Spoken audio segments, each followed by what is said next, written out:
नमस्कार, मैं दीपक शर्मा और मेरे YouTube मंच पर आपका स्वागत है।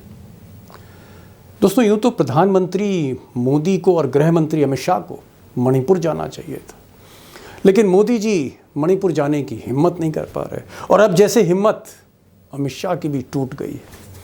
लेकिन पिछले कई दिनों से या यूँ कहें पिछले 15-20 दिनों से अमित शाह बार बार दिल्ली से भोपाल जा रहे हैं।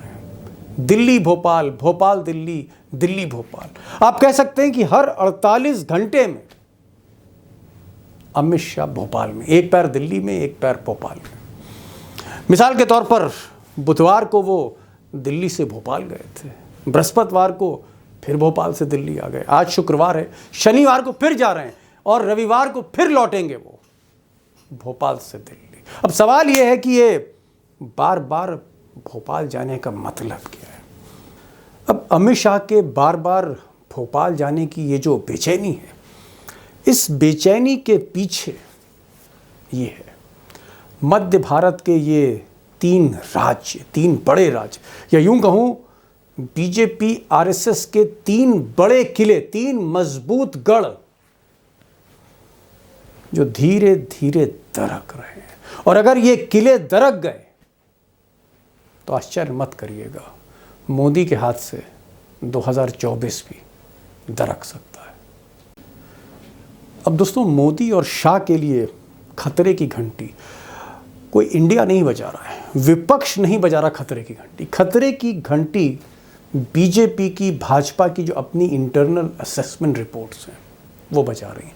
और ये जो रिपोर्ट्स हैं वो इशारा करती हैं कि आज की तारीख में मोदी शाह के पास हिंदुस्तान में सिर्फ 3 राज्य ऐसे हैं, 3 बिग स्टेट्स, 3 बड़े राज्य ऐसे हैं जहां आप कह सकते हैं कि मोदी और शाह मजबूत हैं। और ये जो 3 राज्य हैं वो है यूपी 80 सीट वाला, गुजरात 26 सीट, असम 14। कुल मिलाकर आप कह सकते हैं कि जो खेल है 120 सीट पर मजबूत खेल है मोदी का। जी हाँ, टारगेट 272, 300, लेकिन जहां मजबूती है वो सिर्फ 120 सीट।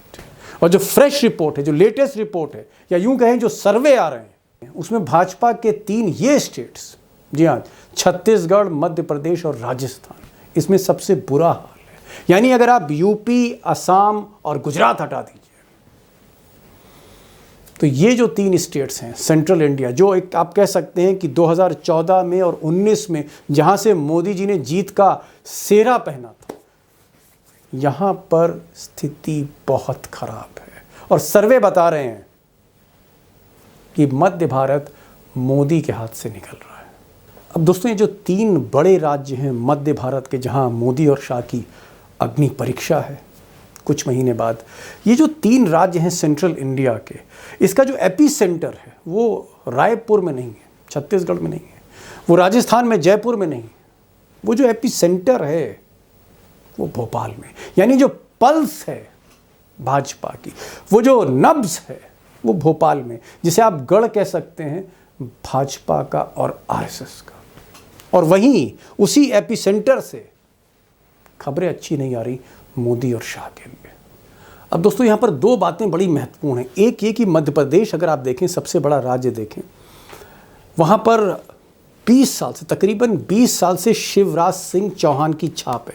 अगर आप कमलनाथ का कुछ वक्त निकाल दीजिए कांग्रेस का, तो आप कह सकते हैं कि पिछले 2 दशकों में अगर गद्दी पे कोई राजा बैठा था मध्य प्रदेश में तो वो शिवराज सिंह चौहान ही थे। तो 20 साल की एंटी इनकम्बेंसी, 20 साल का एक आप कह सकते हैं सत्ता विरोधी एक माहौल है शिवराज के खिलाफ, और 10 साल की एंटी इनकम्बेंसी मोदी जी की है। मोदी जी से भी लोग ऊब रहे हैं, उस पर मैं खुलासा करूंगा। तो अगर आप देखें 20 साल शिवराज, 10 साल मोदी, यानी 20 + 10 30, डबल इंजन की सरकार पर 30 साल की एंटी इनकम्बेंसी। ये एक बड़ा, एक आप कह सकते हैं एक बड़ा पड़ाव है जिसको लेकर कहीं ना कहीं मोदी घबराए हैं, शाह घबराए।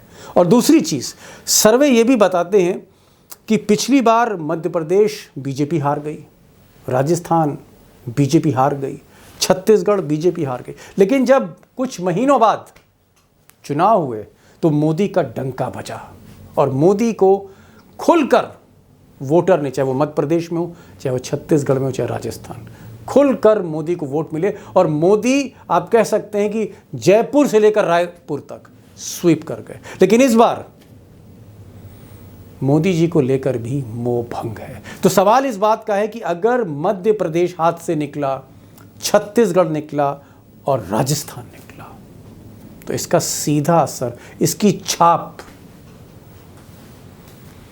2024 के लोकसभा चुनाव पर भी पड़ने वाली है। और ये फिर एक बहुत महंगा सौदा होगा मोदी जी के लिए, शाह साहब के लिए, कि अगर लोकसभा में भी असेंबली जैसा रिस्पांस मिला वोटर्स का।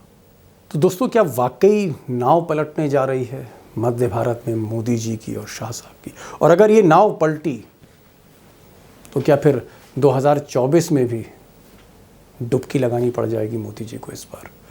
अब क्या है ग्राउंड सिचुएशन, ग्राउंड जीरो पर क्या स्थिति है, ज़मीनी स्थिति क्या है? और आज एक खास मेहमान है जो अशोक वानखेड़े टाइगर की तरह, ये भी टाइगर है।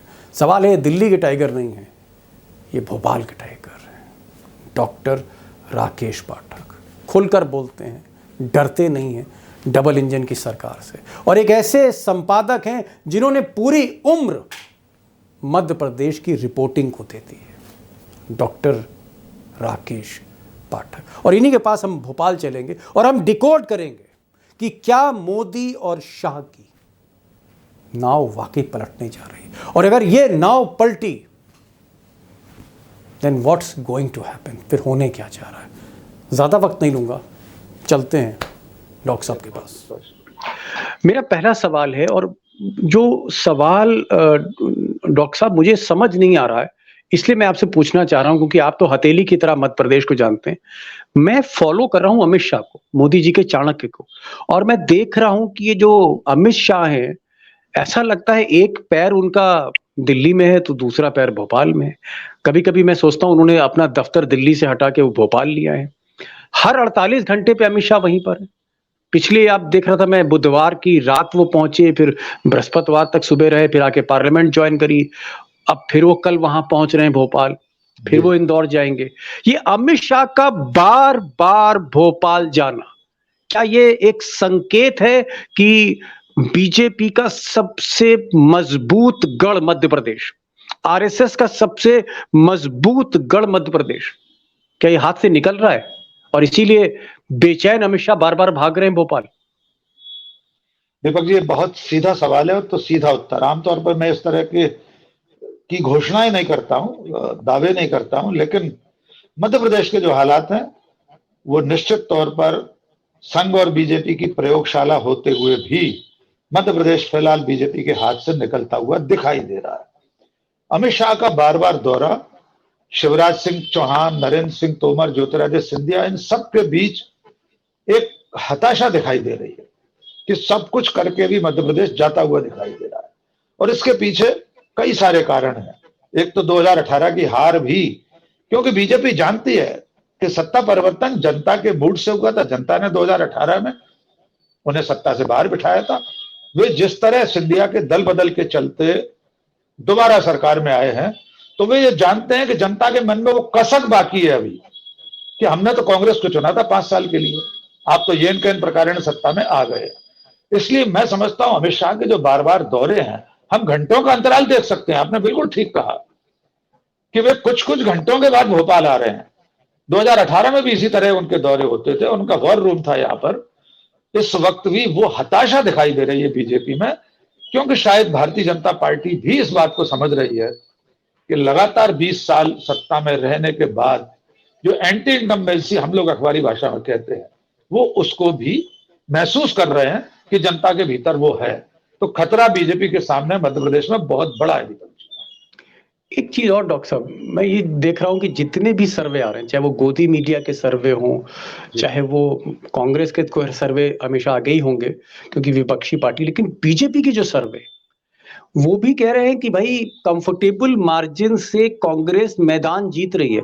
तो क्या ये बात सही है कि जो सर्वे दिखा रहे हैं कि 130 सीट मिल रही है, कुछ सर्वे कह रहे हैं कि कांग्रेस को 135 सीट मिल रही है, यानी जो मेजॉरिटी मार्क है उससे कांग्रेस काफी ऊपर है।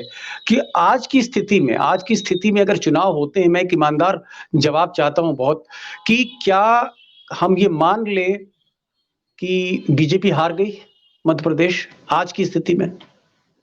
हार गई शब्द से बचना चाहूंगा, पर हार रही है ये जरूर कहना चाहूंगा। आपने सर्वे का जिक्र किया दीपक जी, मैं कह रहा हूं आज की तारीख में, मैं कल की बात नहीं कर रहा हूं, मैं आज बिल्कुल आज की तारीख में भारतीय जनता पार्टी चुनाव हार गई है।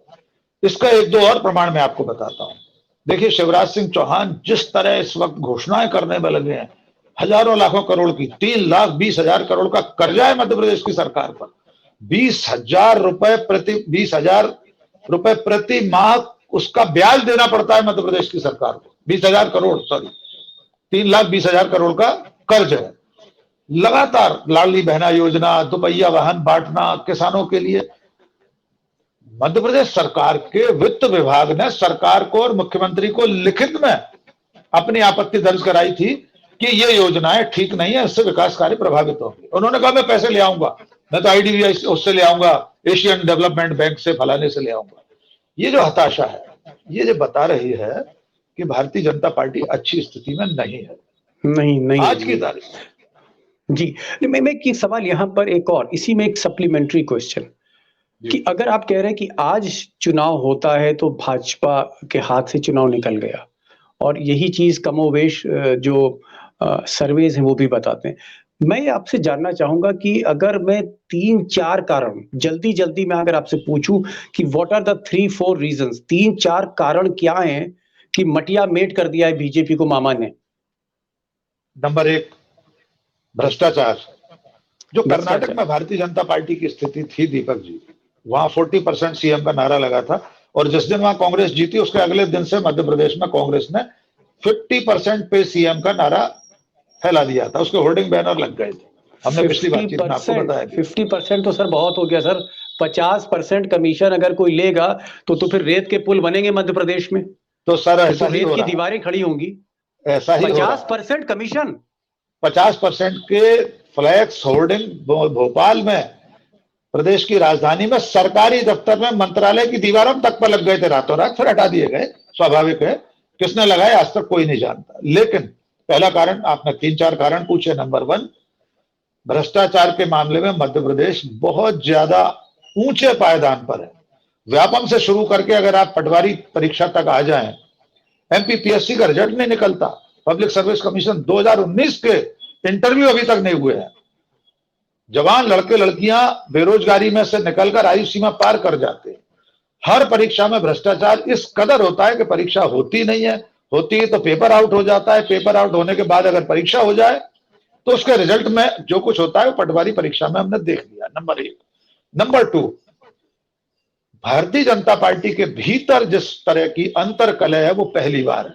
जो कांग्रेस में हुआ करती थी अब वो बीजेपी में है। कैलाश विजयवर्गीय जैसा बड़ा नेता कह रहा है मीडिया के सामने, बीजेपी हारेगी तो बीजेपी ही हराएगी उससे।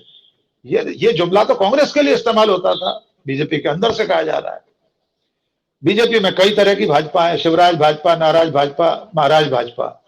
ये जो संकट पार्टी के भीतर है, ये दूसरा कारण है। तीसरा कारण, भारतीय जनता पार्टी के नेताओं का अहंकार।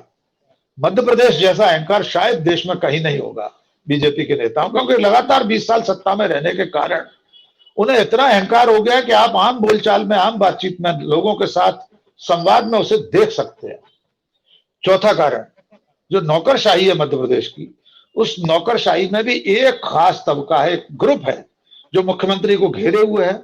उसमें चुनिंदा कुछ अधिकारी हैं, तो बाकी की जो नौकरशाही है वो असंतुष्ट है और कर्मचारी बहुत असंतुष्ट है। अब एन चुनाव के मौके पर आप डीए की घोषणा कर रहे हैं, डीए दिया जाएगा। सारी जो लोक लुभावन घोषणा है वो एन चुनाव के वक्त कर रहे हैं। लोग पूछ रहे हैं 20 साल 18 साल से तो आप ही सीएम है, तब आपको क्यों नहीं याद आई थी? तो ये 4 बड़े कारण हैं जिससे भारतीय जनता पार्टी इस वक्त भंवर में फंसी हुई है मध्य प्रदेश में, और उस भंवर में वो डूब सकती है। क्या ऐसा भी है कि जो आपने अहंकार की बात की कि अहंकार बहुत है, हम देखते हैं कि मध्य प्रदेश में अक्सर दलित की पिटाई हो जाती है। हम देखते हैं कि जो भाजपा के समर्थक हैं, जो हिंदुत्व फोर्सेस के प्रतीक हैं, हमने देखा कि वो किसी गरीब आदमी पे पेशाब कर देते हैं। हमने वो भी विजुअल्स देखे। किसी को अगर कोई दलित घोड़ी पे चढ़ गया तो उसके साथ बुरा व्यवहार होता है, घोड़ी पे चढ़ने नहीं देते। ये जो सिम्टम्स हैं, ये जो लक्षण हैं, जहां पर जैसा नेता वैसा काडर वैसा समर्थक, इसके जिम्मेदार कौन है कि पूरा काडर, पूरा नेता, पूरे पदाधिकारी, हर व्यक्ति जो है वो सत्ता के नशे में चूर है? Who is responsible for this? Actually एक नाम लेना बेहतर नहीं होगा। पूरी पार्टी और सत्ता में बैठे लोग, मुख्यमंत्री से लेकर मंत्री, पदाधिकारी, जिलों में बैठे पार्टी के अध्यक्ष, पूरा काडर असल में सत्ता के संरक्षण में इतने बेलगाम हो गए हैं। आपने घोड़ी पर बैठने की बात कही, वो तो चलिए शादी में नहीं निकलने दे रहे। बुंदेलखंड में मोटरसाइकिल से अगर आप दबंग के घर के सामने से निकल गए, अभी घटना है 1 जुलाई की, 1 साल की बच्ची को गोद से लेकर एक दंपत्ति के फेंक दिया गया, बुरी तरह पीटा गया। मेरे घर के सामने से जूते पहनकर मोटरसाइकिल पर निकल रहे हो। एक ठाकुर साहब ने जूता पहन के नहीं जा सकते, पहनकर और मोटरसाइकिल पर, बाकायदा उसमें केस रजिस्टर हुआ है, गिरफ्तारी हुई है। लेकिन मतलब मैं मध्य प्रदेश में अगर मैं दलित हूं तो फिर मुझे नंगे पैर साइकिल चलानी है, नंगे पैर पैडल चलाने है? मोटरसाइकिल, अगर मोटरसाइकिल पर आप निकल रहे हैं ठाकुर साहब या पंडित जी घर के सामने से, तब तो और बड़ा अपराध है। बुंदेलखंड में आदिवासियों के साथ क्या बर्ताव हो रहा है, लगातार घटनाएं देख रहे हैं। मध्य प्रदेश में एक और एंगल है, हिंदू मुस्लिम करने की बहुत कोशिशें चल रही हैं। मालवा क्षेत्र जो है, इंदौर, उज्जैन, मंदसौर, इसमें इस पूरे क्षेत्र को, मालवा को हिंदुत्व की प्रयोगशाला बना रखा है संघ और बीजेपी ने। वहां स्थिति यह है कि स्कूलों में, कॉलेजों में घुसकर बजरंग दल के लोग, हिंदू महासभा के लोग, विद्यार्थी परिषद के लोग, युवा मोर्चा के लोग और बीजेपी के लोग कुछ भी कर गुजरते हैं। उन पर कोई कार्रवाई नहीं हुई। जो पेशाब करने वाली घटना आप याद दिला रहे थे, आदिवासी पर बाकायदा भारतीय जनता पार्टी के विधायक का विधायक प्रतिनिधि था आरोपी। बुलडोजर न्याय कितना हुआ? उसके घर के, उसकी कोठी के पोर्च को जरा सा चुम्मी लेकर बुलडोजर निकल गया, अगर सही शब्दों में कहा जाए। बाकी अगर मुसलमान आरोपी होता तो घर ढहा दिए जाते। ये जो मध्य प्रदेश में हो रहा है, इसके कारण भी जनता में आक्रोश है। 21% आदिवासी हैं मध्य प्रदेश में। जी दीपक, एक अंतिम प्रश्न आपसे पूछूंगा, थोड़ा सा पर्सनल हो सकता है, जवाब देने में आप असहज हो सकते हैं, लेकिन मैं चाहूंगा कि एक ये खुला मंच है और आप एक शेरदिल पत्रकार हैं। क्या शिवराज सिंह चौहान और अमित शाह में अंदर ही अंदर लड़ाई है? 36 का आंकड़ा है। भले ही आज की तारीख में वो एक कुर्सी पर, एक मंच पर बैठे हों अगल बगल, भले ही अमित शाह आज बीजेपी के हाथ से किला न चला जाए, इसलिए वो मजबूरी में शिवराज के साथ खड़े हो। अंदर ही अंदर क्या शिवराज और अमित शाह के बीच 36 का आंकड़ा है? 36 का आंकड़ा। एक नाम और जो दीपक जी, इसका उत्तर देने से पहले एक नाम और जोड़ लीजिए जी, महामहिम नरेंद्र मोदी जी। स्वयं नरेंद्र मोदी और शाह, मोदी और शाह वर्सेस शिवराज। क्या पर्दे के पीछे ऐसा है? ये मैं जानना चाह रहा हूँ। मैं इसका एक बारीक दूसरा उदाहरण आप इनकार भी कर सकते हैं, आप इनकार कर दीजिए कि साहब ऐसा नहीं। नहीं, इनकार क्यों करूंगा? मैं सप्रमाण बात करूंगा। नंबर 1, पिछले कई सालों में मैंने प्रधानमंत्री नरेंद्र मोदी के मध्य प्रदेश आगमन पर, एयरपोर्ट पर जब टारमेक पर स्वागत करता है मुख्यमंत्री, हमारे मुख्यमंत्री शिवराज सिंह चौहान, आप एक भी तस्वीर मुस्कुराते हुए नहीं दिखा सकते। एक भी तस्वीर में नरेंद्र मोदी शिवराज सिंह चौहान को देखकर मुस्कुरा नहीं रहे हैं। ये कोई जुमला नहीं है, कोई व्हाट्सएप यूनिवर्सिटी का ज्ञान नहीं है। फोटो सर्च कीजिए पिछले 8 साल के और आप साबित कर पाएंगे इसे। अभी एक प्रोग्राम में आए थे नरेंद्र मोदी, दीप प्रज्वलित करके जब शिवराज सिंह आए तो पीठ करके वापस मुड़कर चले गए। हमारे दिल्ली किसी वरिष्ठ पत्रकार साथी ने उस पर कोई प्रोग्राम भी बनाया था। शिवराज सिंह के लिए अमित शाह और नरेंद्र मोदी कभी सकारात्मक नहीं रहे हैं। इसके पीछे एक और तकनीकी पक्ष जानिए। नरेंद्र मोदी 3 बार मुख्यमंत्री रहे हैं, शिवराज सिंह 4 बार मुख्यमंत्री रह लिए। अब अगर वे जीत कर बनते तो वे 5वीं बार के मुख्यमंत्री होंगे। और अंतिम बात, इसकी नींव, इसका बीज ग्वालियर में रखा गया था, मैं उसका साक्षी था। भारतीय जनता पार्टी की राष्ट्रीय कार्य समिति की बैठक थी, ग्वालियर के मेला ग्राउंड के पूरा तब्बू में लगा था जी। उस वक्त नरेंद्र मोदी का नाम पीएम कैंडिडेट के रूप में घोषित नहीं हुआ था। लाल कृष्ण आडवाणी सबसे बड़े नेता थे, 2012-13 की बात है, 12 की शायद। लाल कृष्ण आडवाणी ने जो पहला सत्र, खुला सत्र होता है, उसमें कहा था, मैं स्वयं वहां मौजूद था, कि नरेंद्र भाई ने गुजरात में काम किया तो कौन सी बड़ी बात है, गुजरात तो पहले से विकसित राज्य था। हमारे शिवराज ने बहुत अच्छा काम किया है, एक बीमारू राज्य मध्य प्रदेश को विकसित राज्य बना दिया है। वो वहां से बीजारोपण हुआ था शिवराज सिंह के खिलाफ नरेंद्र मोदी के मन में। जी, तो क्या हम ये माने कि अगर 5वीं बार अगर शिवराज सिंह चौहान जीत जाते हैं, 5वीं बार वो मुख्यमंत्री बनते हैं, भाजपा के सारे रिकॉर्ड तोड़ते हैं, तो आगे चल के शिवराज सिंह चुनौती हो सकते हैं मोदी के लिए, प्रधानमंत्री की रेस में अमित शाह के लिए चुनौती हो सकते हैं। तो क्या ऐसा भी हो सकता है कि अगर खुदा ना खास्ता शिवराज सिंह जिता दे बीजेपी को, जीतने के बाद क्या शिवराज सिंह को कुर्सी से हटाकर माधवराव सिंधिया के बेटे को बनाया जा सकता है मुख्यमंत्री? क्या ज्योतिरादित्य सिंधिया बन सकते हैं? देखिए, ज्योतिरादित्य सिंधिया बन सकते, क्या शिवराज सिंह चौहान जीतने के बाद उनके साथ धोखा कर सकते हैं मोदी शाह? स्पष्ट उत्तर हाँ नाम है। बिल्कुल स्पष्ट उत्तर यह है कि मोदी शाह कुछ भी कर सकते हैं। वे जानते हैं कि संघ के अंदर भी शिवराज सिंह चौहान की अच्छी पैठ है। संघ के सरसंघ चालक मोहन भागवत से लेकर सारे लोग शिवराज सिंह चौहान को पसंद करते हैं। नरेंद्र मोदी की गिरती छवि, टूटता तिलिस्म देखकर संघ भी चिंतित है। ऑर्गेनाइजर का वो संपादकीय आप नहीं भूले होंगे, जिसमें कहा कि सिर्फ नरेंद्र मोदी के नाम का तिलिस्म और हिंदुत्व के नाम पर चुनाव नहीं जीता जा सकता। डॉक्टर साहब, मैं समझ गया आपने जो कुछ समझाया, मुझे जो समझ में आया मैं दर्शकों को बताना चाहूंगा, दोस्तों को, कि डॉक्टर पाठक ने ये कहा कि अमित शाह मध्य प्रदेश जीतना भी चाहते हैं हर कीमत पर, क्योंकि मोदी जी को मजबूत करना है, और अमित शाह जीतना भी चाहते हैं मध्य प्रदेश, लेकिन मुख्यमंत्री को किनारे भी करना चाहते हैं। यानी भाजपा जीते और शिवराज हारे। अब ये जो फार्मूला वाकई बहुत मुश्किल है, और शायद इसीलिए वो हर 48 घंटे पे दिल्ली से भोपाल जा रहे हैं। एम आई राइट सर? बिल्कुल, आप सही कह रहे हैं। असली चुनौती मोदी शाह के सामने यही है कि वे शिवराज को तो नहीं चाहते, लेकिन अपनी सरकार चाहते हैं राज्य में। हो सकता है जीतने के बाद वे कोई उलटवासी कर दें, शिवराज सिंह को हटा सकते हैं, क्योंकि शिवराज सिंह उस तरह के बागी नेता नहीं है कि शिवराज सिंह को हटाया जा रहा हो और वे बगावत कर दें। ये संभव नहीं है। बहुत मुश्किल चुनौती अमित शाह के लिए, बहुत मुश्किल टास्क जो है वो मोदी जी के लिए भी है कि आप मध्य प्रदेश जीतना भी चाहते हैं, शिवराज को किनारे भी करना चाहते हैं। आपस में बहुत कॉन्ट्रडिक्टरी, बहुत विरोधाभास है सब्जेक्टिव में। बहरहाल जनता को क्या पसंद है उसको आपने संकेत दे ही दिए कि अभी तक के जो सर्वे हैं वो बीजेपी को आगे नीचे पीछे दिखा रहे हैं, कांग्रेस को आगे दिखा रहे हैं। डॉक्टर साहब, आप हमारे शो में आए, आपने समय निकाला, so nice of you, thank you so much.